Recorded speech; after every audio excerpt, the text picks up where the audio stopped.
அண்ணே சவாரி போலாமாண்ணே? Bro bro என்ன பண்ணிக்கு இருக்க?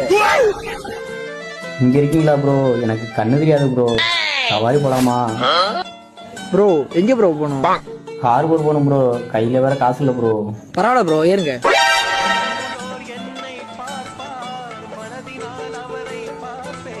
ப்ரோ இடம் வந்துருச்சு இறங்குங்க. ரொம்ப நன்றிண்ணே. 100 வருஷம் நல்லா இருக்குங்க.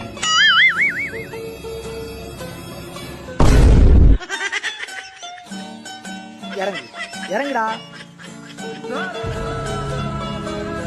காசு போடுறா. கண்ணு தெரியாம நடிக்கிறியோ குன்றுவேன்.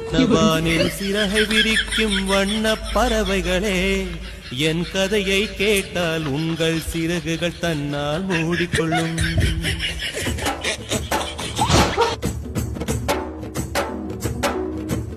என் மனவானில் சிறகை விரிக்கும் வண்ண